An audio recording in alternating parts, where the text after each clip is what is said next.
Armando Santana Rodríguez, maestro, músico, constructor musical y un sinfín más de ocupaciones. Mi personaje de hoy, nacido en un año del siglo pasado en el populoso barrio de La Isleta, se ha hecho a sí mismo. Rebelándose contra el papel que la sociedad le había preparado, ha logrado a lo largo de su vida ir contracorriente, lo que le ha posibilitado ser un millonario en su interior, plagado de vivencias que otros posiblemente no las podrán contar. Durante 60 minutos tendremos la ocasión de entrar en su mundo interior lleno de fantasía y espiritualidad que le ha dado la música que él ha sabido interpretar.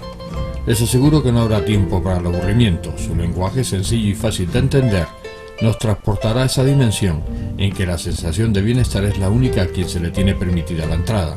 Así que a partir de ahora les invito a relajarse escuchando la historia de Armando Santana.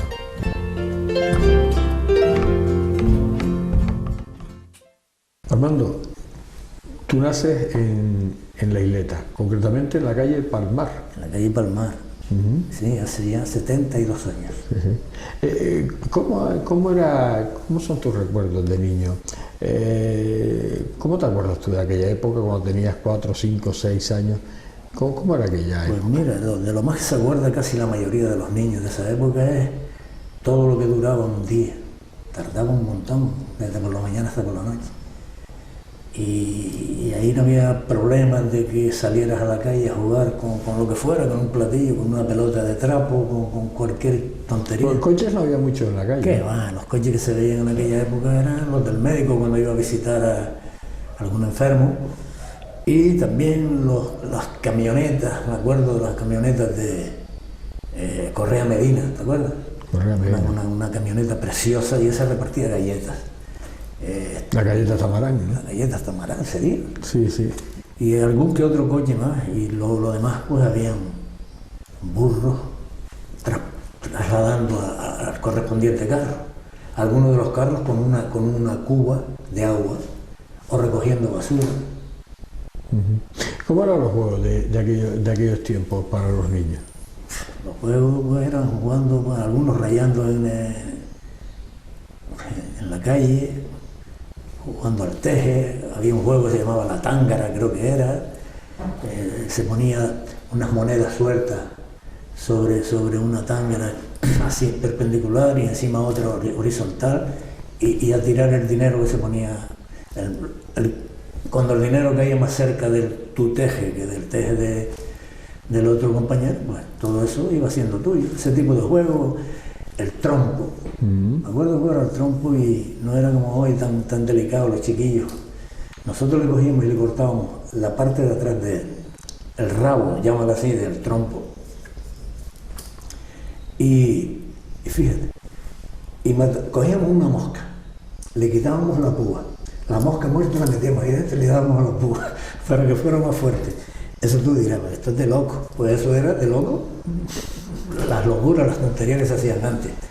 Y luego los trompos en esa época tenían que tener una cruz, hacíamos una cruz, y como encontráramos un trompo que no tuviera la cruz, había una frase que le decían: repelú, repelú, este trompo no tiene cruz, para el norte o para el sur, y a la azotea de cualquiera, y ahí está, eso ya se perdía. Luego se ponían muchos trompos dentro de un círculo, y de fuera se ponían a tratar de sacar los trompos del círculo.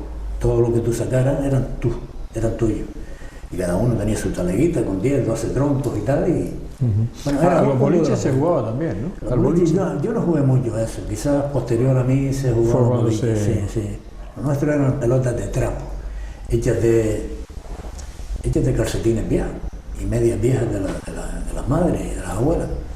Yo sé que en el campo se hacían con hojas de platanera, pero aquí nosotros los hacíamos con calcetines y telas viejas, y nos defendíamos con eso. ¿Quién tenía una pelota de goma en aquella época? Te lo juro que era rico el que la tenía. ¿Y las navidades cómo las recuerdas? Mira, yo las navidades pues recuerdo con un tono a mi madre haciendo las truchas. Famosas truchas de batata. Ella le daba, amasaba, después le daba una botella, porque no existía, sí, existiría, pero una botella era lo más práctico y más rápido. Lo más al alcance que tenía. Y yo sí me acuerdo que hasta yo mismo y mis hermanos, nos entreteníamos con la parte de atrás del tenedor. Con la parte de delante del tenedor, para apretarla. la parte de atrás, la cuchara también. ¿Sabes? La parte de atrás y la del tenedor, eso le íbamos cerrando alrededor, eso era un entretenimiento. Y a lo mejor resulta que en esos días, precisamente, era cuando menos te comías una trucha. Te las comías en febrero, en marzo, que estaban buenísimas, ¿no? Te las comía pasada una semana cuando estaban frías. Por lo menos era mi caso y me sabían bien, porque ya... ¿Y tú sabías que llegaba la Navidad por las truchas? Hombre, sabía porque lo oías decirlo a todos, ya es la Navidad y tal, y no solo por las truchas, hombre. Recuerdo mucho las truchas en esa... Sí, pues que avisaba que llegaban las Navidades, ¿no? Totalmente. Lo mismo que los reyes. ¿Los Reyes cómo eran? Los reyes, los chiquillos desde las 5 de la mañana, de las 4 de la mañana ya estaban fuera con las pistolas de misto dando, y con los acordeones de cartón. Pi, pi, pi, dando, tenía dos notas, una al aspirar y otra al inspirar. Y las pistolas con tapón de corcho, con un hilo amarrado porque no se te perdiera el tapón, que era para matar las moscas contra la pared. Mosca que quedaba hecha polvo en la pared. Y la verdad que era una alegría tremenda. Ese día era totalmente diferente. Es que es otro mundo, ¿no? Estamos hablando de montones de años. Y fíjate, el regalo más bonito, siempre lo digo, y hay una foto por ahí que mi hermano me la dio hace un tiempo, y donde se ve una patineta que me hizo mi padre. Mi padre era carpintero. Lo mismo hacía un mueble de su alcoba para la casa, que hizo algún instrumento que él tocaba el laúd muy bien, y también era carpintero de ribera, hacía barco de vela latina, por ejemplo, el Cedro, lo hizo mi padre. Y él me hizo una patineta. Yo creo que lo hizo el día antes del Día Reyes, y fue el regalo más bonito que yo he tenido. Incluso no estaba ni pintada de color, era madera, un pisante así de grueso y era robusta. Y yo me daba un gusto del carajo en la calle mía, que era la calle lisa, le decían, porque aquí había unas calles que estaban empedradas de una manera y otras eran lisas, que eran unas planchas de cemento y tal, que lisas, además hoy sería un peligro tremendo para los coches. Y claro, con la patineta para adelante, para atrás, para adelante, para atrás, y lo pasé divinamente con esa patineta. Fue el regalo más bonito que he tenido en un Día de Reyes. ¿Cómo recuerdas tu llegada al colegio? ¿Qué colegio estudiaste? Mira, yo la primera vez que estuve en un colegio fue aquí, señalo por aquí porque es ahí, el grupo ahora se llama José Antonio. Antes se llamaba José Antonio, no sé si ahora se llama Franchi Roca o Franchi Roca es el de abajo. A este le llamaban el grupo de arriba. Grupo de arriba. El grupo de arriba porque aquí estaba la parte alta de la isleta y estaba después. El segundo que se hizo fue el grupo de abajo, que fue el Generalísimo Franco, que ahora se llama Canteras, creo. Y entonces esto sí, si aquel se llama Canteras, este es Franchi Roca ahora. Pero antes de Franchi Roca se llamó José Antonio. Entonces yo estuve ahí unos meses y tengo un recuerdo, yo tengo un corte aquí en la barba y pues, en invierno un chiquillo pues cogió y me dio un empujón y me cogió despistado y lo primero que tocó el suelo fue la barba y me empecé a llorar como un loco. Había un hermano mío mayor, Pedro, que yo recorría a él, un chiquillo que era un machanguito. Y bueno, sí recuerdo a uno o dos profesores de los que estaban aquí. Eran estrictos, eran unas personas muy, muy serias y tal, con las que no se podía jugar. Y bien. De ahí, de ese grupo escolar que se llamaba antiguamente, ¿fuiste al Colegio Tauro o...? Yo al Colegio Tauro yo más bien fui al Colegio Tauro, pero más bien para prepararme un poquito, yo no sé si fue el ingreso en el bachiller mismo o algo así fue. Y estuve poco tiempo aquí. Después quizás sí, fui al Colegio Tauro y ya una vez eso, hice ingreso allá en los jesuitas y estuve 5 años allí. En los jesuitas. Sí. Que yo no sé. ¿Cómo eran los colegios de cura de aquella época? Mira, muy religiosos, ¿no? A mí me hicieron ir a misa durante 5 años, misa y rosario. Y eso, bueno, Eso marca. lo marca, y por eso yo no voy ni a misa, ni voy a rosario, ni quiero saber nada de esas historias. Pero una de las cosas que más me marcaron a mí en aquella época, yo era hijo de un humilde carpintero. Y yo todavía, sí, sé algo, el por qué yo fui a parar ahí. Allí había una parte que era pago y otra que era... Para los pobres. Para los pobres. Así se hablaba, los pobres. Los pobres. Allí mismo se hablaban de los pobres. Y yo, no sé por qué razón, yo fui con los ricos. Yo achaco esto que una tía mía pues le echó una mano a mi madre o algo así, porque es que con lo que ganaba mi padre no era para pagar aquel colegio. Y una tía pues estaba en mejores condiciones, pues seguramente pues ayudó a pagar el colegio. Yo estuve 5 años. Y yo mismo me daba cuenta, en aquella época, que yo no podía estar ahí mezclado con gente de aquella categoría, porque es que era verdad. Y me marcaron, muchas cosas me marcaron. Y las cosas que me marcaron eran como que, por ejemplo, tú estabas, una vez terminaste tu recreo en el patio grande donde jugábamos a pelota. Yo iba al colegio a veces a jugar a la pelota, yo no sabía ni siquiera lo que era estudiar. Yo no sabía, a mí que no sabía. Y ni en mi casa habían condiciones como para yo ponerme a estudiar en una habitación yo solo. Y me fastidiaba mucho que cuando nos recogíamos nosotros, tú veías salir enfrente una puerta pequeña, más pequeña que esa puerta, veías salir en fila a los pobres. O sea, que ni siquiera los dejaban mezclar con los ricos. Y ¿qué pinto yo aquí? Y asunto de que soy yo rico. Y es que de verdad que yo me daba cuenta, yo sufría. Yo sufrí todo eso, aunque era un niño.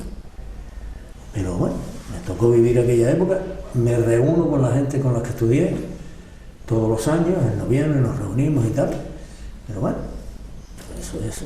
Tienen una posición actualmente, todos ellos, superior a la mía. Soy un pobrete. Pasas a tu época de los jesuitas y vas al instituto o... No. Bueno, pasas por el instituto. me enfadé conmigo mismo. Vamos a ver, los jesuitas, si tú no aprobabas la reválida, te expulsaban. Y a mí me expulsaron.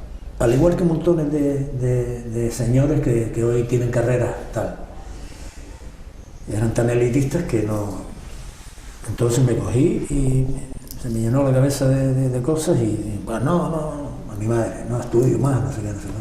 Creo que estuve 1 año y no estudié. Y después me fui nocturno al instituto. Tenía que renunciar al 4º curso. Renuncié al 4º curso y ahí en el nocturno pues aprobé el 4º curso y la reválida. Y una vez que pasó eso, pues con 4º año y la reválida me metí en magisterio. Creo que tardé 1 año por indecisión, no sabía qué hacer, era un jovencillo. Y me metí a estudiar magisterio, y ahí pues bueno, lo llevé bien y tal, 3 años.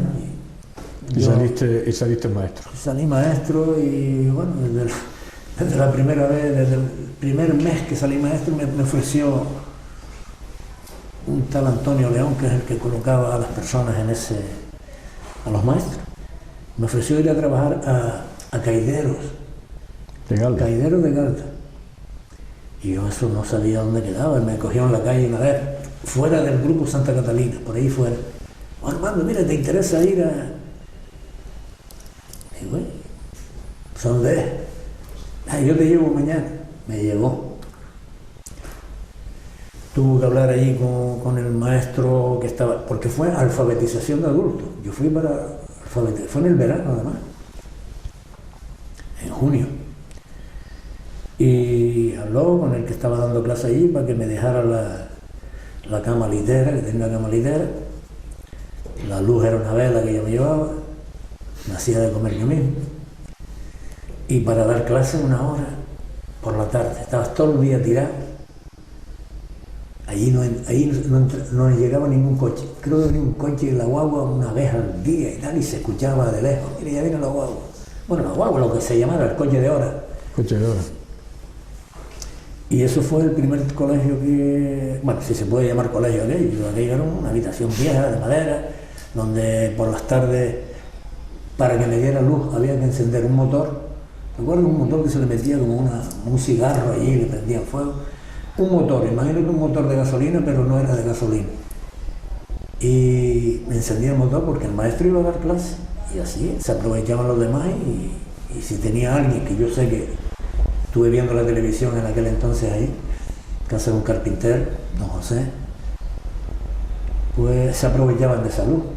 Ya cuando yo terminaba de dar clase, apagaban la luz, yo iba tanteando, aquello no eran carreteras ni nada, era de tierra colorada. Iba tanteando hasta llegar a donde me quedaba, que además era el ambulatorio, era donde la gente se iba a poner una inyección y donde el médico vivía allí. Y yo ocupé una de las habitacioncillas, me tocó a mí, y era gracioso. Y recuerdo, tengo un buen recuerdo porque una señora y su marido, el marido era, digamos, el alcalde, el concejal y la mujer, doña Beba, Genoveva se llamaba, y él don Pedro Aguiar. Y lo primero que hizo fue, cuando llegué allí, me puso un saco de papa y un cartón de huevo para...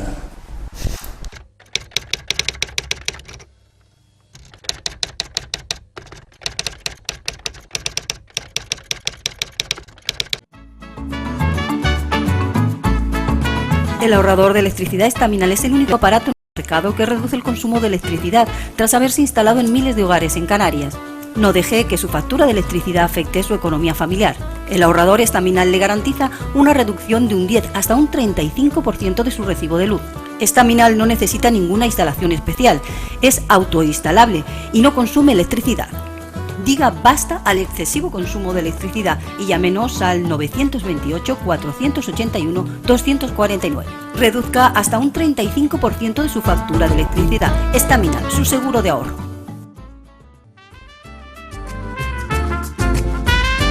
Ahorrador de electricidad Estaminal. Tras muchos años de implantación en Canarias, les ofrecemos la posibilidad de ahorrar de un 10 hasta un 35% del consumo de su factura de electricidad. Tenemos un ahorrador que se adapta a sus necesidades, sea cual sea su tipo de negocio o industria. Muchos ahorradores puede encontrar en el mercado, pero solo Estaminal ha demostrado su eficacia. No deje que los gastos abusivos de electricidad afecten su economía de negocio. Pídanos presupuesto sin compromiso al 928-481-249. Ahorrador de energía Estaminal, la solución a sus problemas de exceso de consumo. Ahorre de un 10 hasta un 35% de su factura de electricidad.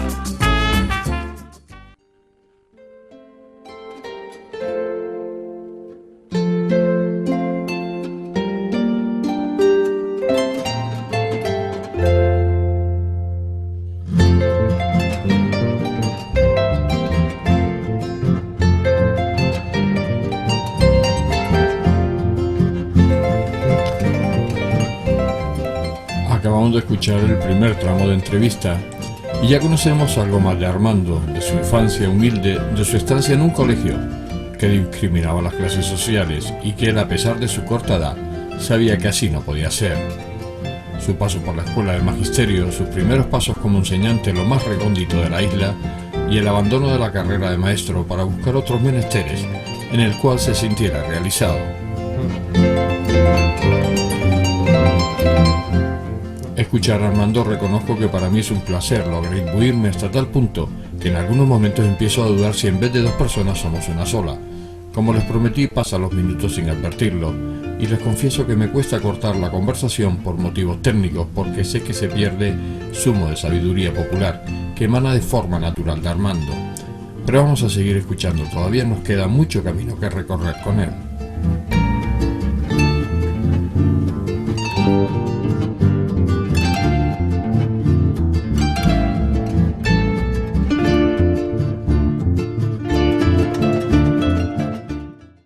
Armando, ¿cómo eran los bailes de juventud? ¿Cómo se divertía la juventud en aquella época? ¿O cómo te divertías tú? Bueno, vamos a hablar cómo se divertía la juventud de aquella época. acabas de decir los bailes, ¿no? Pues bueno, los bailes de aquella época se hacían en las azoteas, y algunos en las sociedades de fútbol o de boxeo, por ejemplo en el Racing, en el Club Artesano, en el Hespéride. El Racing también, ¿eh? Sí, el Racing era muy importante. Bueno, la juventud, ya yo diría que ya hombrotes iban a ese tipo de baile, pero la juventud, un poco más jóvenes que ellos, iban a las azoteas de las casas con un picá o un picú, como se diga. El picá con los discos. de toda la vida, ¿no? Con los discos, cada uno llevaba unos cuantos discos de los que a ellos les gustaban, y ahí en las azoteas lo pasaban divinamente. Yo sé que es así, aunque yo no frecuenté, pues porque era cortado, porque no me iba mucho el tema. Y recuerdo quedarme sentado en la esquina, mientras los demás se iban a bailar a las azoteas con las chiquillas. O sea que mi forma de ser era así, o sea que era la timidez, o llámale como tú quieras. No era hombre de bailoteo. ¿Y tu encuentro con la música cómo se...? Porque claro, tú tenías un antecedente con tu padre que era... Sí. Que incluso, bueno, pues estaba en una orquesta, era constructor de instrumentos, había una relación con la música. Por ahí te nace, ¿no? Sí, bueno, y a su vez mi padre tuvo su padre que también... En una de esas fotos que estábamos antes mostrando, pues el hombre pertenecía a una banda, la banda de la Luz, de la Iglesia de la Luz, en el año 1902. Y entonces, pues, 5 hijos de ese hombre, entre ellos estaba mi padre, pues conocían música, les gustaba la música, mi abuelo tocaba el saxofón. Yo tenía un tío que tocaba saxofón y clarinete, mi padre tocaba un poco la trompeta y el laúd, y así. Y claro, y yo escuché a mi padre, sobre todo el laúd. El laúd lo escuché siempre tocando en mi casa, acompañado por otro hermano, venía los domingos y tal, se encontraban allí, yo los veía y escuchaban, y a veces a lo mejor ni me paraba a verlos, sino que escuchaba. Y yo no sé por qué, serán los genes, yo no sé por qué me gustó, pero yo era bastante mayorcito y no sabía tocar nada. Y recuerdo que a lo mejor me entró las ganas al ver tocar a un compañero mío que falleció, Juan Machado, que también estaba en esa foto que te mostré antes, junto con Pablo. Ese chiquillo, siendo un niño, acompañaba a mi padre con el laúd y él con la guitarra, y yo, mi padre me decía, porque pegado a mi casa estaba un solar donde incluso había algunos animales y se reunían allí para pasar el rato. Mi padre me decía, vete a buscar la uva a casa y tráelo. Y a mí me daba vergüenza ir con el laúd en las manos antes que no había nadie en la calle. Pues si estaba lleno de gente y tal igual, apenas había nadie. Y a mí me daba vergüenza traer el laúd de mi casa al lado. Y viendo tocar entonces a este compañero, acompañando a mi padre, pues quizás de ahí pues me entraron esos deseos y esas ganas de tocar. Sé que mi hermano mayor, Pedro, Perico, me enseñó los primeros acordes de la guitarra. Y después yo por mi cuenta creo que el timple cogí y también hice dos acordes. Y ahí pues fue evolucionando la historia esa, pues seguramente viendo a chiquillos que tocaban más que uno. Bueno, chiquillos, yo diría que Juan Machado y punto, y más nadie. Fue un poco el que te inclinó a ti sí, aprender además este era fino, era una persona muy delicada, muy fino tocando, y sí, con él me animó, y además después formé tríos con él, Pablo, Juan Machado y yo, que sonaban bonito. En aquel entonces, olvídate de arpa ni nada. Sí, la arpa fue a última hora. Y esa fue la inclinación mía por la... Y yo recuerdo que una de las cosas que yo hacía, ¿sabes esa agrupación a la que perteneció mi padre y los hermanos? En el año 34 se llamaba Tárrega. Y cuando la guerra se deshizo y volvió a tomar forma, pero con otro nombre y en otro sitio. Y fue la agrupación musical de Pulso y Púa del Real Club Victoria, que también hay una foto ahí, que lo dirigía don Luis Prieto, no sé si te lo nombré una vez. Y entonces mi padre iba, después del trabajo, tenía un trabajo duro, pues él iba con su estuche de mi casa, el Victoria y tal, después estaba cansado, me acuerdo de verlo tendido en la cama, mirando por el techo y tocando el lobo. Y cuando él se iba a trabajar, pues yo cogía, abría el laúd, abría el estuche, cogía el laúd, me ponía a tontear con él, porque yo ni idea. Y fíjate si era atrevido o no era atrevido, que yo me puse a jugar con las clavijas, ¿no? Me puse a jugar para afinarlo, para dar un cachetón y matarme. Y mi padre se dio cuenta que cuando él llegaba allí y hacía con el laúd, y ¿esto qué es? Esto no es mío. Y entonces le dijo a mi madre, mira, ¿quién está cogiendo el laúd aquí? Y mi madre le dijo, tu hijo. Yo, no me dijo nada. Me dio confianza y yo seguí cogiendo el laúd. Y ya, pues bueno, se fue metiendo uno con las canciones aquellas de la tuna, ¿te acuerdas? Y eso, son propicias para el laúd. Y me fui animando y bueno, y es un instrumento que es precioso, el laúd. Para escucharlo. Tu vida profesional, tú eras profesor, eras maestro, pero tú ejerces muy poco de maestro y haces muchos trabajos diferentes de lo que es la enseñanza, ¿no? Sí, mira, yo terminé magisterio, como te dije, empecé trabajando, sustituyendo, porque aquella vez que yo no hice nunca oposición, me presenté una vez a una. Me presenté, no me convenció el sistema. El sistema no me convenció, no aprobé. Y pues no me presento más. Y nada, y entonces sustituí en unas cuantas ocasiones, en diferentes sitios, me acuerdo que fue Caidero, el Palmar de Teror, aquí, el León y Castillo, ahí debajo, el Generalísimo Franco, y poco más. Y luego pues se me metió en la cabeza de hacer otras cosas, estudié un poquito de delineante, estuve en un estudio de un arquitecto, hice clases particulares, me dieron clases particulares de dibujo lineal, se me daba bien, siempre me gustó. Y nada, estuve en un estudio de un arquitecto y de ahí pues me salió un trabajo en una empresa de aluminio como delineante, se llamaba Polco, que era de unos dueños americanos. Y nada, estuve 5 años, me pusieron a hacer el trabajo de delineante y se había ido el que hacía los despieces de las ventanas y de las puertas y todo, pues me pusieron a mí. Y ya más tarde pues me quedé como jefe de taller durante 1 año, 2 años. Y nada, pues ahí aprendí a hacer una puerta, una ventana y cualquier cosa de aluminio de aquella época. No era tan difícil y a mí se me daba bien. Pues tuve por mi cuenta, tuve algo de aluminio, hice algunos trabajos buenos. Y nada, y después llegas a Sobispano. Sí, vino un día un muchacho al que yo le di entrada, al que yo le di el visto bueno para que entrara como delineante en la empresa esa de Polco. Y él me vino preguntando, mira, ¿te interesa entrar ahí en Sobispano? Y bueno, ¿y eso qué? Una empresa de rusos y tal. Y pues sí, al día siguiente ya estaba ya en Sobispano metido y inicié 14 años ahí. 14 años que pues yo creo que fue la época más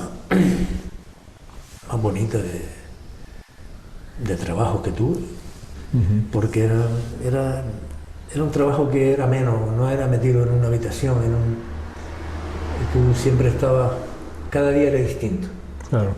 Cada día era diferente. Lo mismo te tropezabas con uno que lo había matado un coche por ahí y tenías tú que preparar la documentación o ir a la policía de frontera, el otro que había pedido asilo político, cada día era un día totalmente diferente y era entretenido, muy entretenido. Y era una empresa estupenda, la verdad, que maravilloso.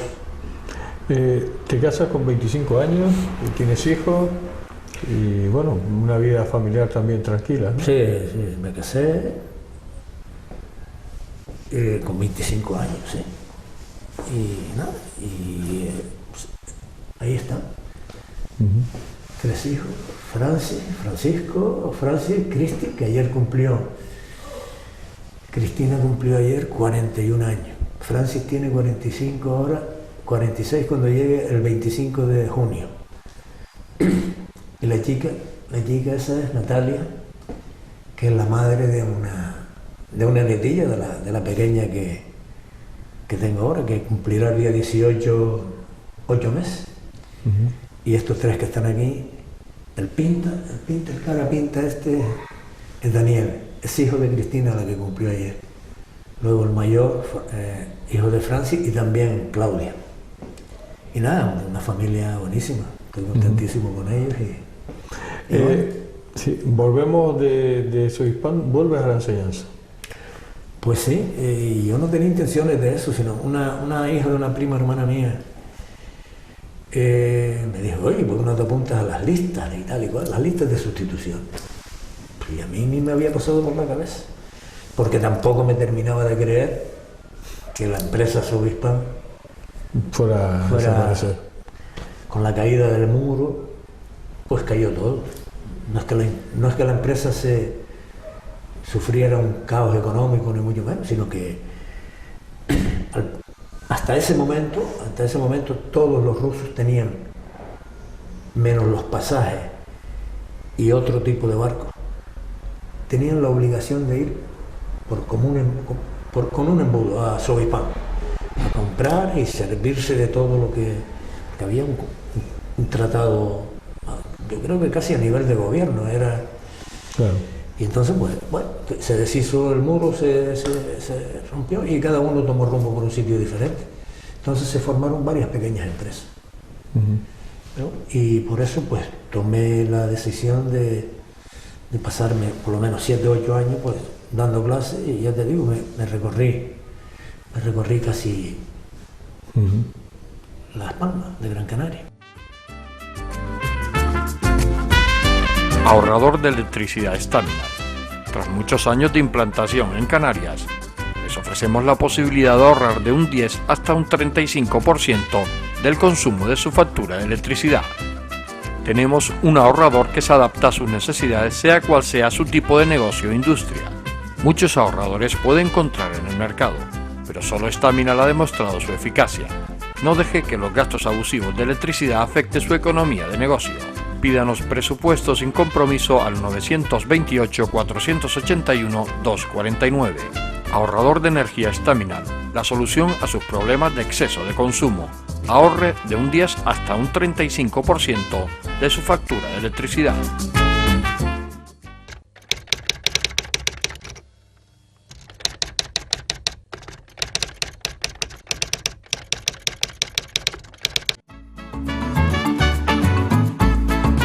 El ahorrador de electricidad Staminar es el único aparato en el mercado que reduce el consumo de electricidad tras haberse instalado en miles de hogares en Canarias. No deje que su factura de electricidad afecte su economía familiar. El ahorrador Staminar le garantiza una reducción de un 10 hasta un 35% de su recibo de luz. Staminar no necesita ninguna instalación especial, es autoinstalable y no consume electricidad. Diga basta al excesivo consumo de electricidad y llámenos al 928-481-249. Reduzca hasta un 35% de su factura de electricidad. Staminar, su seguro de ahorro.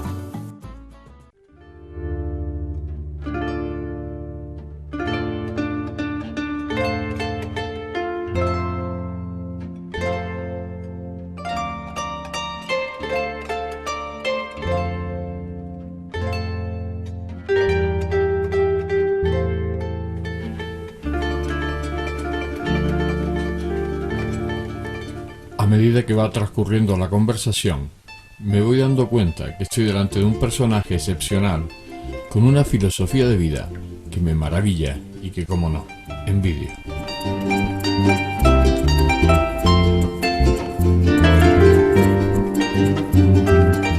Su lucha contra la injusticia y la defensa del prójimo ha sido otra de las facetas importantes de su vida que pudo desarrollar a través de diferentes momentos de su vida laboral. La música, su otra gran pasión, lo ha acompañado durante toda su vida y ha podido transmitir a través de ella esa sensibilidad y bondad interior que inunda la personalidad de Armando.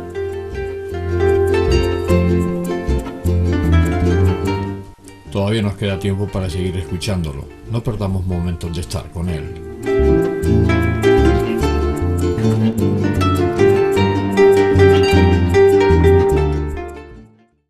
Armando, estamos en la actualidad, ¿cómo te sientes?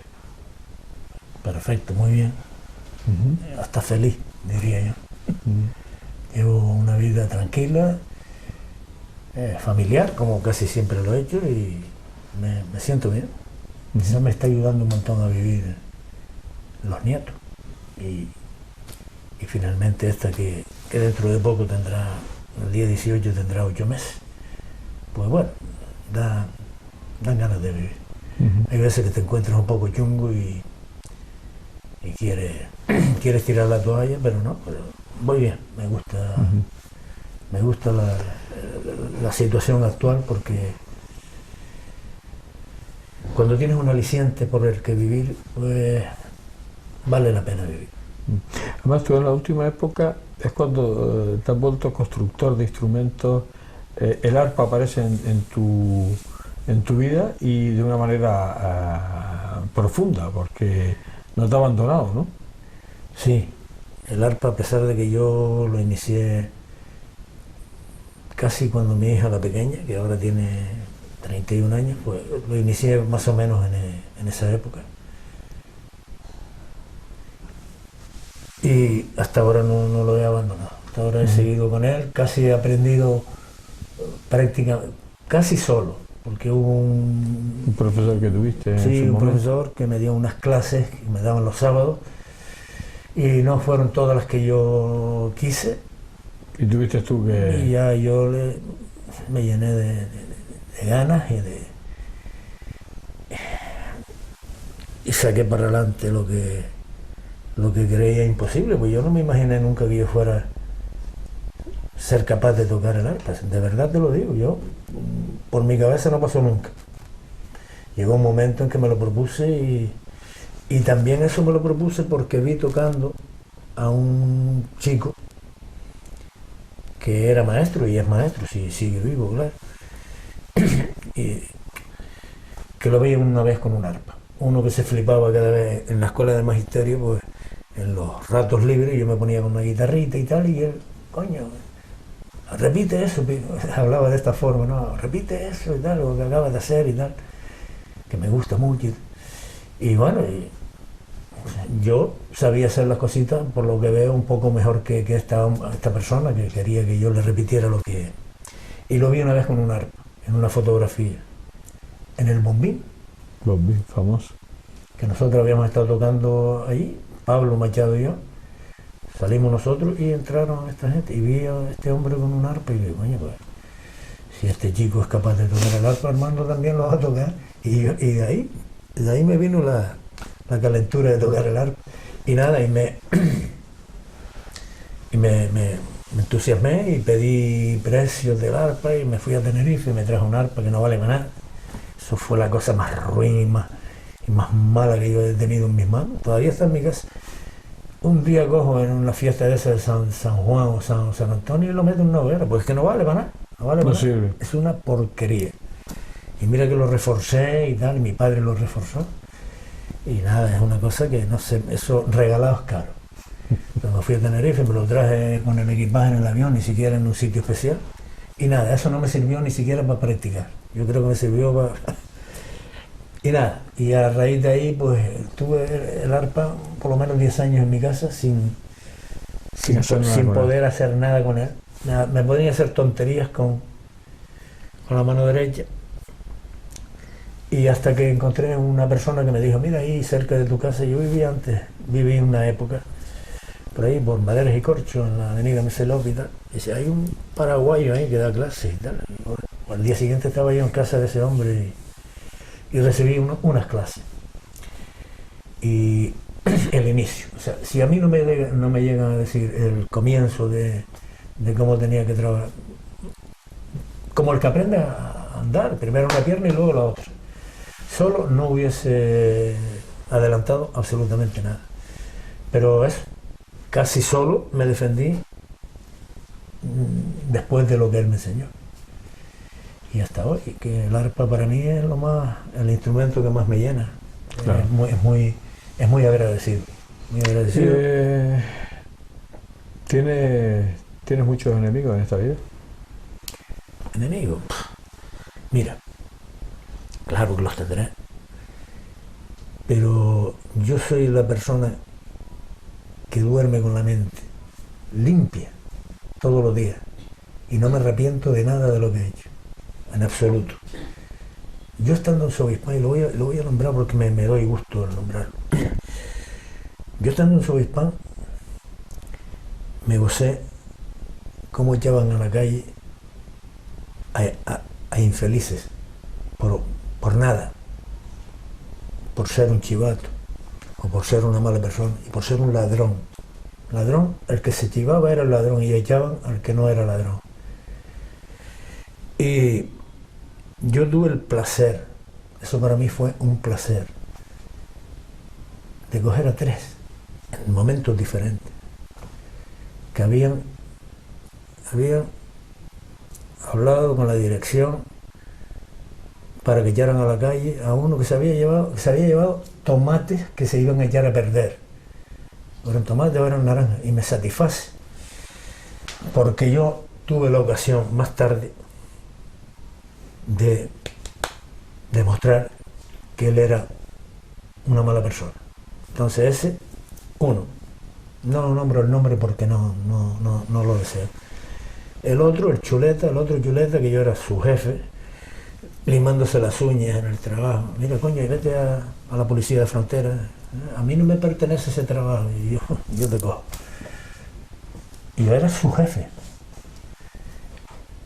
Ese también se chivó de otro compañero que iban a Madrid, volvían de algo que el otro hacía en Madrid, que lo haría, pero también lo hacía él. O sea que él echó la culpa solamente a uno de ellos. Ese fue a la calle. Y yo llegó el momento en que me dijeron, mira Armando, este personaje ha venido por aquí, quiere cobrar en efectivo un dinero de un recorrido que no ha hecho. ¿Qué hacemos con él? ¿Y qué hacemos con él? Ven por aquí. El director, el otro y yo, bueno, el mismo día a la calle. Y duermo desde esa vez, yo duermo todas las noches, pero tremendamente tranquilo, porque las personas esas a los que estos tíos echaron a la calle, ya no están tampoco. Ya no están. Y le hicieron daño. Y como le hicieron daño, yo me los cargué. Y soy feliz con ellos. ¿Amigos? ¿Tienes amigos? Con la palma de la mano, pero amigos. De esos que a lo mejor no veo durante 1 año o 2 años, y son amigos. Iguales que mis hermanos. Iguales que... ¿Te quedó alguna cosa por hacer? ¿Te quedó alguna espinita clavada de algo que quisiste hacer y no pudiste hacer? Yo todavía no me he muerto. Sí, tengo ahí una asignatura pendiente y es el dibujo, la pintura. Me gustaría. Ahí tengo en una de esas gavetas, me regalaron mis hijas para yo entretenerme. Y seguro que algo haré, porque me gusta la pintura, me gusta. Lo que no me he iniciado en ello, pues, hoy lo hago, mañana lo hago, y soy una persona muy dejada. Necesito a alguien que me dé con un látigo detrás para hacerme ver que hay que seguir. ¿Te arrepientes de algo que hayas hecho que hoy no harías? No. Lo que he hecho, bien hecho está. Y no me arrepiento de nada, que no creo haber hecho nada malo.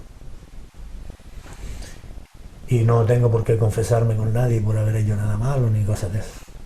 ¿La política? ¿Qué te parece? La política, yo creo que cada persona en este mundo pues tiene unas ideas. Mis ideas son de humilde, de trabajador. Mi tendencia pues es la del trabajador. Yo no soy rico ni procedo de familia rica, Y no concibo, por ejemplo, como hijos de pobres votan a partidos de ricos o algo así. No quiero nombrar siglas ni mucho menos. Soy zurdo. Vale. Que no eres ambidestro, sino zurdo. Eso yo creo que es importante. ¿Tienes muchos proyectos para el futuro? ¿Sigue con la misma ilusión, con ganas de seguir haciendo cosas? Sí. Por ejemplo, yo siempre he tenido cierta cosa cuando me llaman a tocar, porque al no estar dado de alta como músico, pues siempre he temido de que tengas consecuencias negativas, ¿no? Y bueno, he llegado a la conclusión de que haciendo una asociación sin ánimo de lucro, pues ya te reúnes tú y tus 4 compañeros, que hoy pueden ser ellos, mañana otros, mañana otros, pero que tengas unos papeles que digas que esos papeles ya yo los quise presentar ayer, pero me faltaron, me explicaron de una manera y de mira, te falta esto y esto. Te faltaron las pólizas que se usaban antiguamente. Le falta usted la póliza de 5 pesetas. Más o menos, y te hacían ir al día siguiente. Total, que los papeles los tengo preparados. Mañana quiero ir al gobierno de Canarias, al banco, para que saben que el banco tiene que pagar una cuota para formar sociedad y tal. Y quizás mañana, y si no mañana, pasado, yo ya quiero tener esos papeles presentados, con los cuales ya tú puedes decir, bueno, pues puedo ir a tocar, tú me invitaste a tocar a tal lado, ya mira, estoy dispuesto. Cuanto que antes yo le decía, pues no cuentes conmigo, yo no me atrevo. Entonces, pues sí, sigo ilusionado y eso, formar un grupito como últimamente hemos tocado en el Real Club Victoria, y hacer una actuación cuando se presente. ¿Cómo te gustaría que fuera recordado Armando Santana? Como una persona sencilla, honrada y que no miente, que con la verdad por delante, sea quien sea. Y sobre todo eso, que sencilla, humilde, y que yo no pretendo grandes cosas. Ahora sí estamos llegando al final. No puedo creer que haya pasado el tiempo de esa forma. Me había dado la impresión de que estábamos al principio del programa y que los minutos no transcurrían.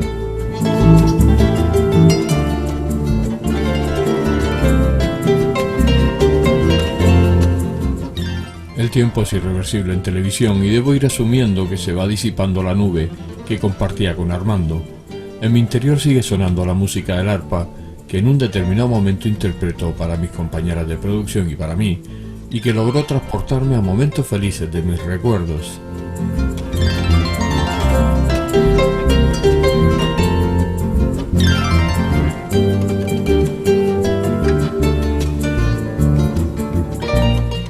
Me comentaba que era feliz, que tenía muchos proyectos de aquí en adelante con la creación de esa asociación sin ánimo de lucro. Me hablaba de sus nietos, de su pequeña Martina, de Joel, de Daniel, de Claudia, en fin, de sus hijos.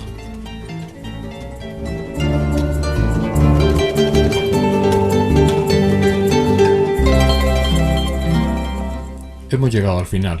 Cuando me está acompañando a la salida pienso por qué a veces no solemos reconocer a estos verdaderos personajes, que sin grandes alardes nos hacen que seamos felices por unos momentos y que solo nos damos cuenta cuando ya no están. Y a partir de ahí viene nuestro reconocimiento inútil. Armando Santana Rodríguez, profesor, músico, constructor musical, delineante, carpintero y muchas cosas más, llega el momento de decirte un hasta luego y decirte que para ser amigo tuyo no hay que hacer mucho esfuerzo, ya que lo pones en bandeja, y por mi parte espero que esa bandeja nunca caiga y sigamos manteniendo esa amistad. Armando, amigo, no cambies, ni dejes que lo haga esta sociedad, que su único interés es que estemos volcados en lo banal, consumista y material. Armando Santana Rodríguez, gracias por estar ahí. Hasta siempre, amigo mío.